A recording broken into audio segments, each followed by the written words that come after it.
Bismillahirrahmanirrahim. Halo, Assalamualaikum warahmatullahi wabarakatuh. Apa kabar kakak-kakak semua? Hari ini waktunya kita untuk belajar IPA. Nah, pelajaran IPA hari ini akan kita isi dengan membahas soal-soal UTS pada minggu lalu. Jadi, silahkan disimak dengan baik ya, dan keluarkan terlebih dahulu alat tulisnya. Nah, pembahasannya kita mulai dari nomor 1 dulu ya. Soal nomor 1 yaitu bunyi dihasilkan oleh benda yang jawabannya adalah B. Jadi, semua benda yang bergetar akan menghasilkan bunyi. Selanjutnya, nomor 2. Pada saat kita berbicara dan mengeluarkan suara yang bergetar adalah jawabannya C, yaitu pita suara. Jadi pada saat kita berbicara, kita bernyanyi, nah pita suara itu akan bergetar sehingga mengeluarkan atau keluar suara. Selanjutnya nomor 3. Benda-benda yang bergetar dan menghasilkan bunyi disebut jawabannya A, yaitu sumber bunyi. Jadi sumber bunyi adalah benda-benda yang bergetar dan menghasilkan bunyi. Jadi semua benda yang menghasilkan bunyi disebut dengan sumber bunyi. Selanjutnya nomor 4. Berikut adalah contoh alat musik yang dimainkan dengan cara dipukul, kecuali yaitu seruling. Jawabannya D, karena seruling dimainkan dengan cara ditiup. Selanjutnya nomor 5.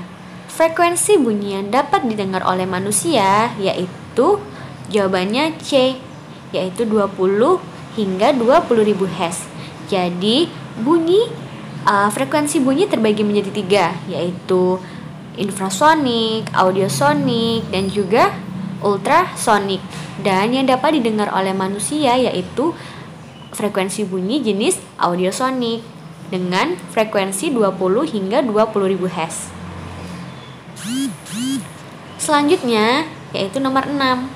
Di luar angkasa tidak terdapat bunyi karena tidak adanya udara sebagai media perambat. Maka luar angkasa disebut dengan ruang yaitu A, hampa udara. Jadi pada ruang hampa udara seperti pada yang terjadi di luar angkasa tidak adanya bunyi karena tidak ada media perambat seperti udara, sehingga bunyi tidak akan terdengar. Selanjutnya nomor 7. Di bawah ini benda yang tidak dapat menyerap bunyi adalah C, yaitu tembok. Jadi benda terbagi menjadi 2, yaitu benda yang dapat menyerap bunyi dan benda yang dapat memantulkan bunyi. Benda yang dapat menyerap bunyi yaitu benda yang lunak. Dan benda yang dapat memantulkan bunyi adalah benda yang keras seperti tembok. Sedangkan spons, karpet, dan gabus adalah contoh benda yang dapat menyerap bunyi. Selanjutnya nomor 8. Bunyi pantul yang terdengar setelah bunyi asli yaitu jawabannya B, gema. Gema adalah bunyi pantul yang terdengar setelah bunyi asli. Sedangkan gaung yaitu bunyi pantul yang terdengar bersamaan dengan bunyi asli. Jadi diingat-ingat perbedaannya ya. Gema adalah bunyi pantul yang terdengar setelah bunyi asli. Sedangkan kalau gaung adalah bunyi pantul yang terdengar bersamaan dengan bunyi asli. Selanjutnya nomor 9. Bunyi pantul yang terdengar bersamaan dengan bunyi aslinya yaitu A, gaung, seperti yang telah Ustazah jelaskan tadi. Diingat-ingat ya Kak. Selanjutnya nomor 10. Di bawah ini benda yang dapat memantulkan bunyi adalah C, yaitu batu. Seperti yang telah Ustazah jelaskan tadi, bahwasannya batu adalah benda padat sehingga batu dapat memantulkan bunyi. Sedangkan kain, busa, dan gabus adalah benda yang lunak sehingga kain, busa, dan gabus dapat menyerap bunyi. Selanjutnya nomor 11. Sinar gitar ketika dipetik akan bergetar.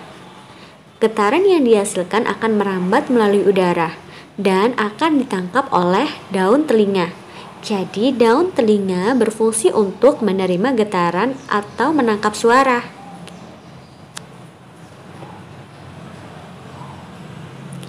yang akan selanjutnya akan disalurkan ke liang telinga. Nomor 12, tulang pendengaran dibagi menjadi 3, kecuali saluran eustasius. Karena saluran eustasius adalah saluran yang menghubungkan antara telinga dengan rongga mulut. Dan tulang pendengaran dan tulang yang termasuk tulang pendengaran yaitu tulang martil, tulang landasan, dan tulang sanggurdi.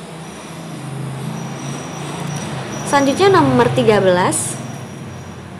Gambar yang ditunjukkan dengan garis panah adalah B, yaitu liang telinga. Jadi yang dekat dengan daun telinga, yang menghubungkan adalah daun telinga dengan gendang telinga atau telinga bagian dalam adalah liang telinga. Selanjutnya nomor 14.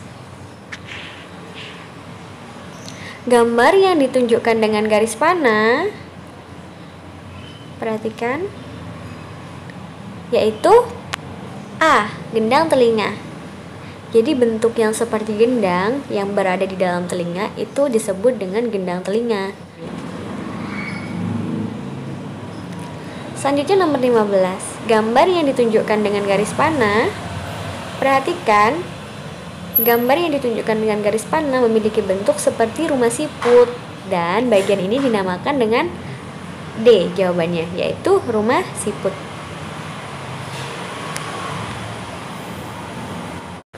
Selanjutnya yaitu nomor 16. Salah satu penyebab kerusakan telinga adalah yaitu D, mengorek telinga dengan benda tajam. Ketika kita mengorek telinga dengan benda tajam, maka yang terjadi adalah akan mengakibatkan kerusakan pada gendang telinga. Akibatnya mengganggu sistem pendengaran manusia. Nomor 17.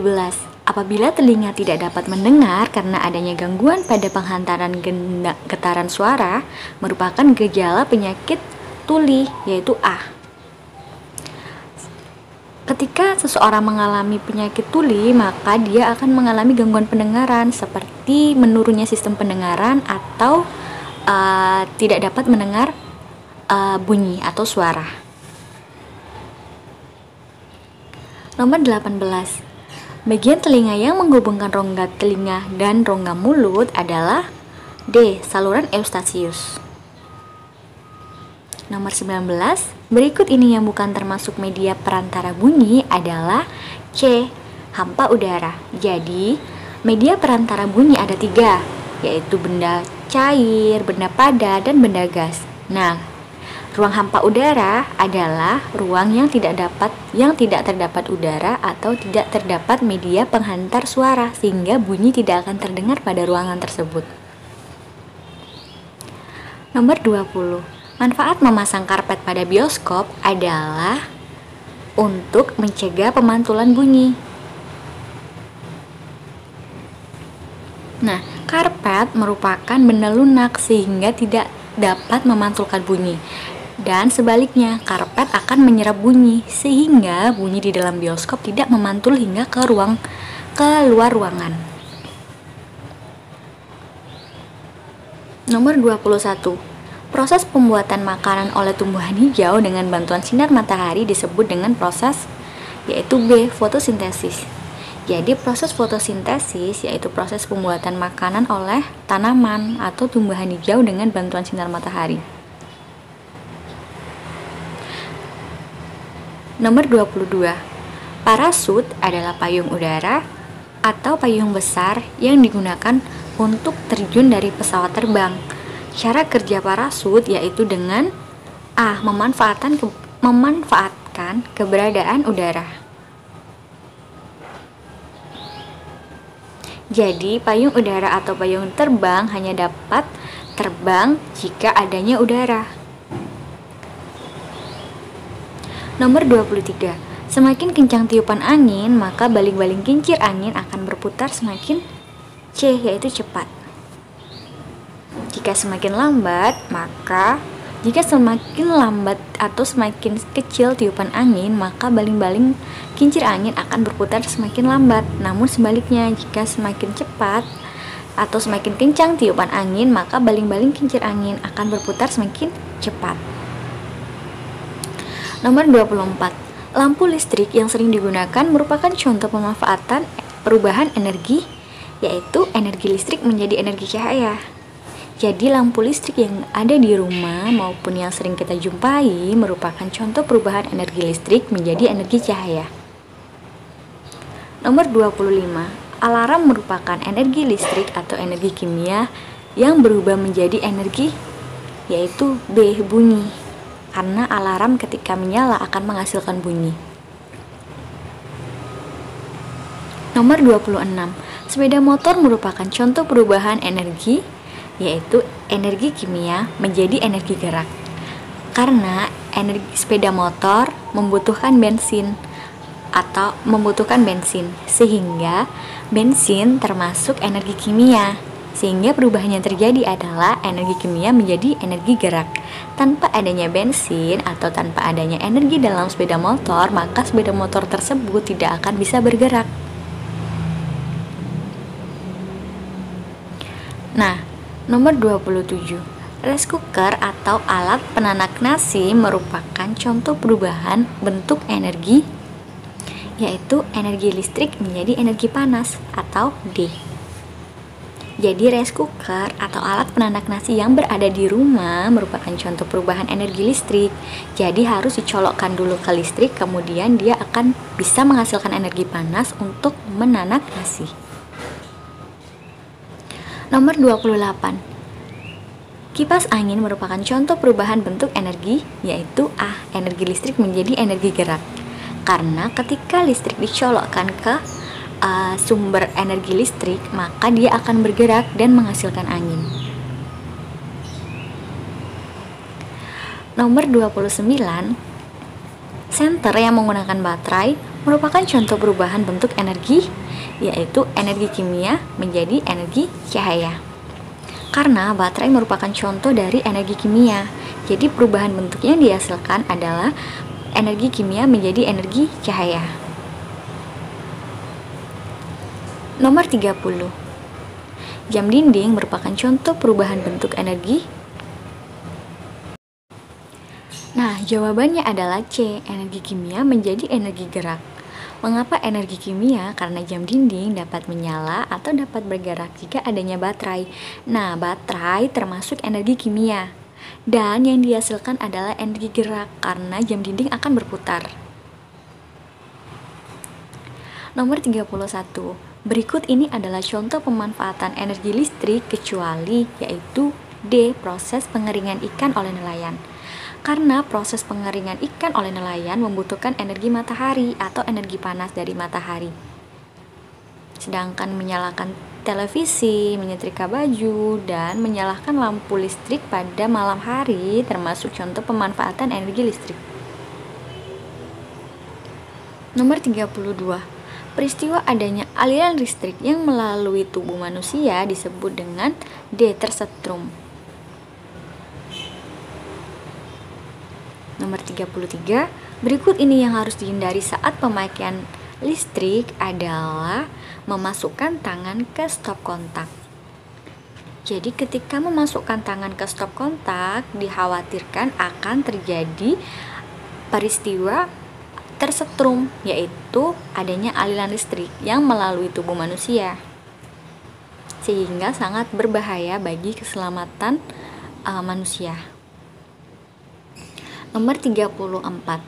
Biodiesel adalah minyak nabati yang dihasilkan dari B, yaitu tumbuhan.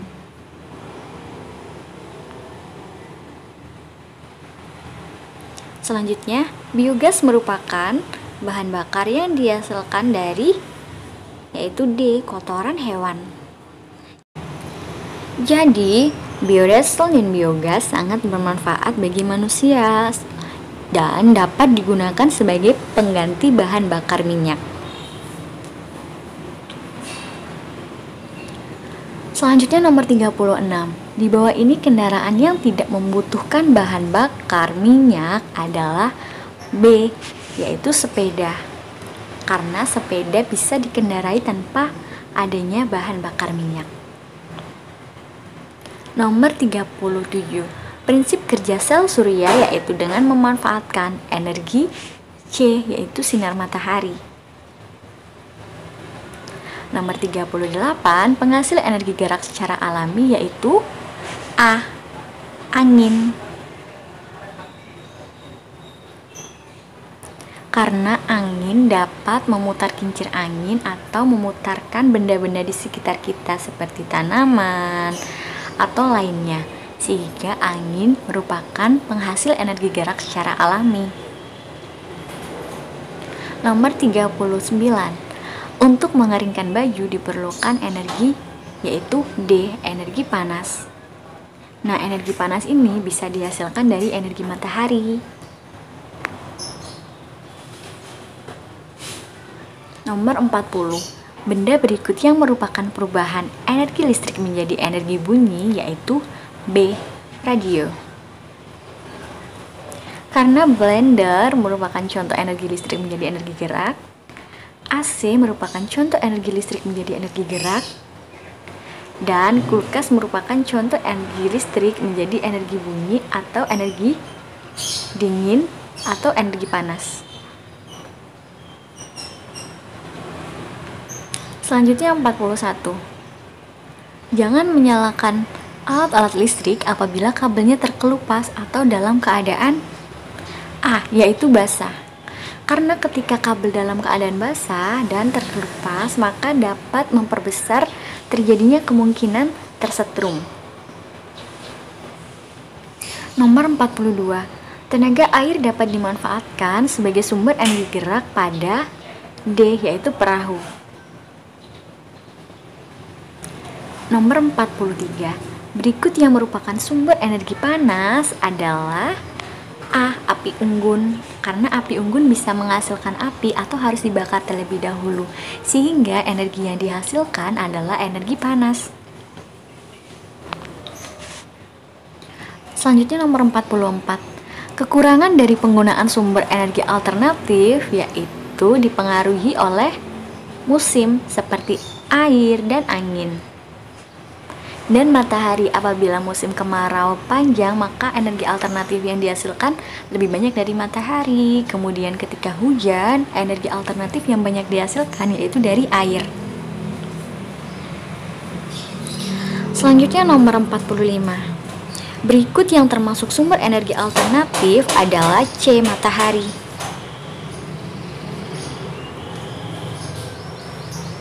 Nomor 46. Sumber energi alternatif geotermal berasal dari yaitu B. Panas bumi.